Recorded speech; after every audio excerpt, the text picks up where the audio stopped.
আসসালামু আলাইকুম, সবাই কেমন আছেন? তো আজকে আমি আস্ত একটা জালি কেটে নিয়েছি, সরিষা দিয়ে ভাজি করব। তো কিভাবে ভাজি করব, এই যে এভাবে সরিষা লাগিয়ে জালিটা প্রথমে কেটে এভাবে, তারপরে এটার ভিতরে আমি সরিষা দিয়ে দিব। এভাবে দেওয়ার পরে এভাবে আমি লাগিয়ে দেব। তো এভাবে আমি সবগুলোই করে নিয়েছি সরিষা ভিতরে দিয়ে। তো ভাজি করব এখন।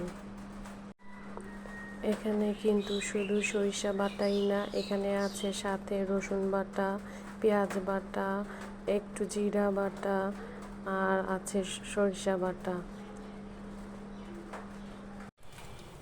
সরিষা জালি ভাজা অত ডুবো তেলে ভাজতে হবে না, একটু হালকা তেলেও ভাজা যায়। তার জন্য আমি দিয়ে দিলাম তেল। এখন দিয়ে দিচ্ছি জালি চালগুলো ভাজি করার জন্য। চালগুলো দিয়ে দিচ্ছি। যখন একটু লাল লাল হয়ে আসবে তখন এক একটি করে উল্টিয়ে দিতে হবে, যেন অপর সাইডও এরকম ভাজা হয়ে যায়।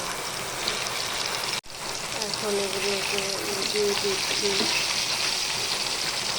খেয়াল রাখতে হবে উল্টিয়ে দেওয়ার সময় যেন ভেঙে না যায়, তাহলে সরিষাগুলো ভিতর থেকে বের হয়ে যাবে আর কড়াইয়ের মধ্যে লেগে যাবে।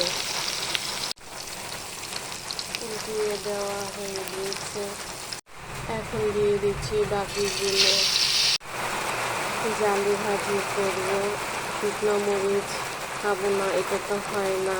তো এখানে দেখা যায় জালি ভাজির সাথে অনেকে কাঁচামরিচও খায়।